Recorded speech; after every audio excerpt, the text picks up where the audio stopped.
Good morning, everybody. Welcome to another episode. We are on episode 12, and you are listening to Freight Be Moving, All Things Logistics podcast with me, Jewel Williams, or you're probably watching this on YouTube. Either way, it's me. Thank you for joining me today. Thank you for listening to all of my podcasts. For those of you who are new subscribers, thank you. I appreciate you giving me your time, your ear to just share. So today, I want to start off with a quote. Albert Einstein: creativity is seeing what others see and thinking what no one else ever thought. Seeing what others see and thinking what no one else has ever thought. Now, we all hear there's nothing new under the sun. Everything has already been invented. However, we're still getting new innovations and technology invented all the time. We're still seeing new forms of code written. Once upon a time, it was just HTML, then CSS came along and JavaScript and all this other stuff. So I don't necessarily believe there's nothing new to be invented. However, I do believe that we recycle inventions and make them better, stronger, and all that other stuff. So on that note, I'm going to read you some headlines, and I want you to brace yourself, because you're going to be like, this is depressing, because I know you're getting a lot of stuff hitting you. But at the end of this, I have there's a brighter purpose behind all of this. So some of the headlines that are out today. One of the headlines I saw, and I actually caught this on Reddit last night going through some of the posts. The headline came out on FreightWaves that C.H. Robinson to lay off up to 1,200 employees, say a source. Now, C.H. Robinson is one of the biggest 3PLs, freight forwarder, custom brokers, non-asset based players in the field of transportation and logistics. I did catch a little bit of the CEO's conversation that he had the other day, and he did foreshadow and imply that the company needed to make some changes, and talked about making those strategic changes and having those levels of view. And sometimes we have to make changes that are not always the best.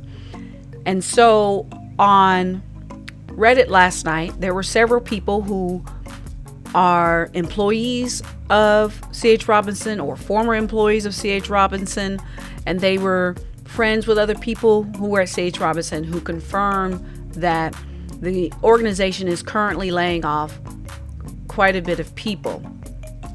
That being said, there are some other companies that are doing the same thing. So it's interesting that 2 years after COVID, and it seems like only last year people were saying nobody wanted to come back to work.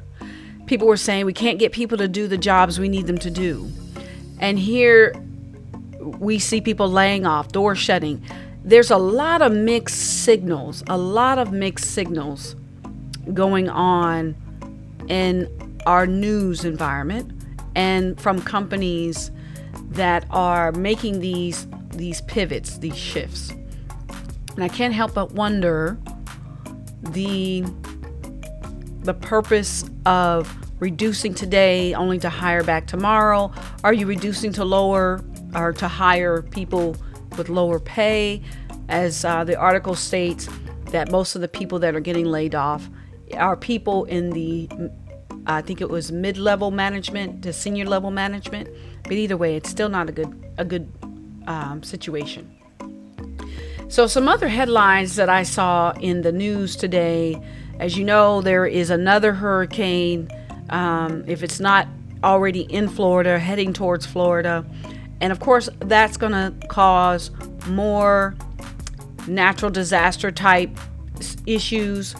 And one of the headlines says Hurricane Nicole impact on diesel supply expected to be uneventful as Hurricane Nicole strengthened and edged closer to making landfall in the southeast Florida Wednesday night. Fuel analysts said that they didn't anticipate diesel supply levels there to be impacted much. Now, there's been a lot of talk that we're getting low on diesel. Diesel is a byproduct of fuel, of gas. When you make gas, you get diesel. So I find this topic to be very interesting. But other things, potential railroad strike delayed until December. So the Omaha, Nebraska, the possibility of an economically devastating railroad strike has been pushed back into early December to allow time for engineers and conductors to vote on their agreements with the freight railroads, and give more opportunity for the industry to renegotiate with two unions that rejected their deals last month. Now, this is coming from the Associated Press, that piece of information. And let's see, diesel prices static and supply concerns continue to emerge. So fleet owner reports the U.S. average price for diesel fuel still can't decide what it wants to do, but the market may decide soon enough. Supply concerns heading into the holidays and winter are starting to creep into the conversation about fuel, meaning prices might be headed north more than this week's slight increase. So these are just some troubling things that are happening out here. Now, I bring this into the logistics of leadership because as leaders, our focus is to understand the data, understand the information, and then make some strategic decisions through that analysis and using critical thinking. Now, two authors that I was reading about today, authors Nitin Nahari and Rakesh Khurana, state leaders need to mobilize people and refocus their energies toward the topic or issue. And that's my purpose here today. Refocus your energy towards the topic or issue. So even though these headlines seem a little bit despairing and a lot of the news headlines seem a little bit despairing, there are some other things underneath the surface. And actually, they're not really underneath the surface. They're just getting pushed down. But at one time, they were on top. But there are some other things that are happening in the background that many people either are not aware of, don't know, and all this other stuff is being pushed out in front. Thus my quote, creativity is seeing what others see and thinking what no one else ever thought. So with that note, I want to bring your attention to July 20th, 2022. House passes 6-bill government funding package. Now, I'm going to read this press release. It was released. This is coming from the appropriationshouse.gov website. And I will put a description of this in the show notes. So that way, those of you who may want to dig into this a little bit more, you can read a little bit more about this. But the purpose of this reading is basically to get you to understand where the money is coming from. See, when we were in COVID, the money came from the government, and they pushed all that funding out there for us so that those of us who were sitting at home, who weren't getting steady paychecks, you had something to help you pay the bills. And now, of course, prices have risen to a point that the government has decided to increase the borrowing rate because they don't want people to continue to borrow money. They want people to basically hold on to their money, put that money to the side so that the prices can go down. But as we all know, prices are not going to go down that much. You're going to have some sales come Christmas. You're going to have some sales come like New Year's, Mother's Days, and things like that. But for the overall, the price index will it'll sift down, but it'll kind of stay the same. So we all know you'll raise interest rates, yet that won't really do much. So let's get into this article. So legislation helps families and communities lower the cost of living, creating American jobs, lifting up working families, and supporting small businesses. Two key things: creating jobs and supporting the small business. Small businesses are a vital piece of our economy. Yes, we have these big top 500 companies and all that stuff, but they all started as small businesses. They all began as a small business.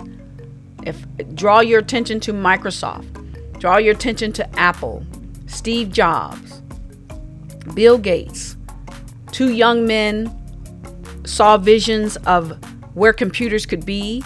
They didn't just pop out and begin, these big conglomerates that they are today. They started as small businesses in their garages, in their homes, in their bedrooms, tapping away at keyboards, trying to figure out how to make this computer thing work. But once they realized what they had, they began to think like nobody else. And they began to be leaders and to refocus the energy of their people and teams to create what we have today, Microsoft and Apple. So it starts small, okay? So the 6 bills consist of the 2023 Transportation and Housing and Urban Development and related agencies, agriculture, rural development, food and administration and related agencies, energy and water development and related agencies, financial services and general government, interior environment and related agencies, and military construction, veteran affairs and related agencies funding bills. So each of these groups the money is going to be put in their accounts, and then they're going to be buying services on the market. They're going to be buying transportation services. They're going to be buying services to build stuff, to reconstruct stuff. But either way you look at it, everybody that has some type of connection to the government, whether they're servicing the government or providing the government with a product, they're going to have a benefit from this money flowing down into the economy. So it goes on to say, as hardworking Americans struggle with rising costs of living, high taxes, and stagnant wages, House Democrats and Appropriations Committee are once again supporting families all over America by lowering the cost of living, creating jobs, lifting up working families, and supporting small businesses. Instead of catering to the biggest corporations and the wealthy, our funding bills provide the critical funding America needs. At the same time, we tackle some of our nation's biggest challenges by combating climate change, bolstering mental health services, supporting our veterans, and building safer communities with less crime and violence and more security. Appropriations Committee Chair Rosa DeLaRue said, "I am proud of the priorities included in this bill, and I am grateful to our subcommittee chairs and all of appropriators for their leadership. As we move the appropriations process forward to enact less essential priorities, we will continue to fight for the lifeline that the middle class, working families, small businesses, and vulnerable Americans need." They see it, they understand it. But you're probably thinking well, when will this happen? Most things are gearing up for the 2023. Some businesses are now engaging and signing some contracts. But for the most part, we're in that negotiation phase. We're in that prep phase. Let's realign this energy. Let's refocus this energy. Okay? So you got to take assessment of the terrain. You got to look at all of the pieces. This is that strategy part of being a business owner. And part of the pieces, you have to look up, down, left, right. It's multidimensional. It's not one directional. It's multidimensional. We are multidimensional creatures. We think in a multidimensional level. Our energy flows in multidimensions. So have that mindset. Have that mindset. Now, funding in the Agriculture, Rural Development, and Food and Drug Administration bill impacts the lives of all Americans. It funds the agencies that ensure our food, prescription drugs, and medical devices are safe, abundant, and affordable. So I'm going to pause right there. Let's look at the industries we're talking about here. Food, prescription drugs, and medical services are safe, abundant, and affordable. So there is funding that is going to flow into that industry. Each one of those industries has a link to transportation. Trucking transportation, long haul, short haul, LTL, all of those industries have a transportation mechanism. They're getting funding. That means the companies that manufacture things in those industries, grow things in those industries, they're going to need supplies to fulfill the mission. And to get those supplies, that money is going to flow into their organization, and they're going to start buying through their procurement. You hear me? Through their procurement operations.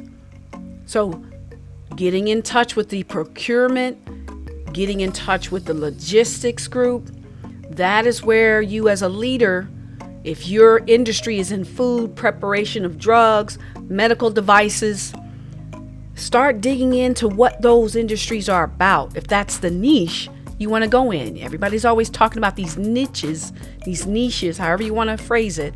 That's what they're talking about. Food and drug, prescription, medical devices. Those are niches. Find out who those companies are. So it supports rural housing, education, healthcare, utilities, broadband, community facilities, and economic development. This bill enhances the quality of life for everyone in urban, suburban, and rural America. Now, moving America forward requires reasonably investing in energy innovation and resilient water infrastructure. Modernized ports and waterways ensure industrial and agricultural goods make their way to the market reliably and affordably. Solar and next generation energy technologies help power America, lower costs, and sustain life on Earth. Again, another niche, solar energy. That's another niche. Who's producing this? Right now, the government is saying, we are interested in this type of technology. Well, to get that stuff to be manufactured, you got to have people manufacturing it, which tells me the government is willing to invest the money for someone to manufacture it. All right? Small businesses and hardworking families are being hit hard by higher costs of everyday goods. This bill works to ensure the federal government is giving these families and businesses a hand up. My bill takes steps to end our reliance on oil and gas by transitioning federal fleet to electric vehicles. It also provides enhanced resources to the SBA to support struggling small businesses. So we know, we've been hearing about it, our U.S. government wants to go to more electric vehicles, reduce our reliance on fossil fuels.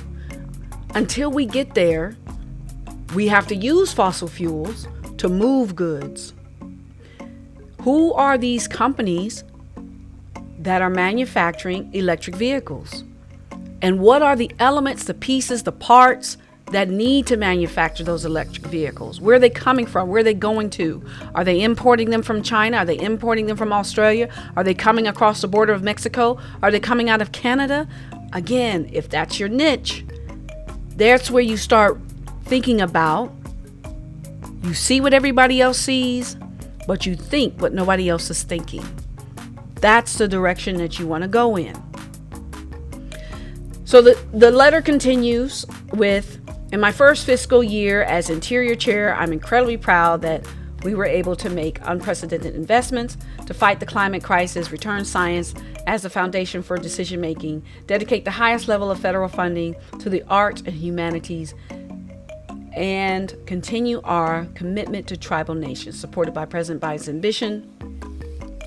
Success in this year's bill. It also continues to talk about the interior environment and related agencies to that. It talks about clean energy, environmental justice, health infrastructure on tribal lands, and the arts. Through investments in clean energy technology, climate mitigation programs, and by restoring environmental protection, the Interior Bill will take a whole of government approach to securing safe and habitable world for the future. Again, clean energy technology, climate mitigation, restoring. Restoring means you're going to take something old and turn it to something new. That means rebuilding something. Building materials are going to be happening. That needs to be moved. That means there's a project that's going to happen with that. So I'm going to go forward and talk about the 2023. This is what it says. The 2023 Transportation and Housing and Urban Development and Related Agencies Funding Bill provides funding of $90.9 billion, an increase of $9.9 billion with a B, more than 12% above 2022. This includes an increase in $8.9 billion for the Department of Housing and Urban Development at $833 million for the Department of Transportation. In total, the bill provides $168.5 billion in total budgetary resources, an increase of $11.5 billion above 2022. This bill is designed to push money into the economy, and it's going to do it through its agencies. Though you're asking, like, okay, well, I get what you're saying, but how do I get connected? If you're a small business, if you're a woman-owned business, a minority-owned business, any of those, all of you should be registered. If you want to do business with the government, you should be registered to sam.gov, sam.gov, sam.gov. This is the one stop, the first stop to getting, understanding, and connected to government contracting. Now, I know some people say, oh, well, you have to be in business for 3 years before you even see government contracting. I have spoken through messaging to government agencies, and I have sat in on webinars, and I've asked that very question. How many years do I need to be in business? Some contracts require you be in business for 3 years. However, you can become a subcontractor with agencies who are primary contract holders. As a subcontractor, you can provide your services to assist in the mission. Once the mission is complete, you can go on about your day. Most of these are projects. However, you can position yourself to be a part of the group by, first off, registering with sam.gov. I'm going to leave a link to that also in the description of the show notes so that you can look at the website, get familiar with it, and understand how to go about registering. It will require you to be an established business, meaning you have to have an established business license. Whether you're an LLC or a corporation, you will need to have an established business. So keep that in mind. If it's something you want to do in the future, at least you can look at it. But these are sources and resources as business owners you need to be aware of, and you need to be employing and exploring during this time right now, this time of flux and change, layoffs. Use this time, instead of fretting over what the news is saying, what somebody posted on social media. Take that energy and refocus it. Refocus it. See what everybody else is seeing, but think differently than what anyone else is thinking. So I'm going to close, and I hope that this information was helpful to you guys today, and I hope it provided you with some action steps to move forward during this time of change. We will be back into a normal economy, an economy that is workable. But with anything that is changing, it feels uncomfortable because it's peeling away at something that was comfortable to you. But that's all a part of a rebirth. Nothing wrong with that. Just hold fast, steadfast, and buckle in and be ready for the rebirth. Be ready for the new you. Be ready for the 2023 that's coming down the road. Get your mind right. Get your mind right. See what everybody else is seeing. Think what nobody else has thought. And rechannel and refocus your energy and be that leader. All right, peace and love. And if you are driving out there, please be safe. Whether you are a 4-wheeler or an 18-wheeler, I'm going to need you to be safe. I'm going to need you to pump the brakes. I'm going to need you to look above and far ahead. Drivers, truck drivers, I know you can see a whole lot further than a lot of those 4-wheelers can see. So take your time and pump the brakes when you need to. Peace and love. Let's get some music popping.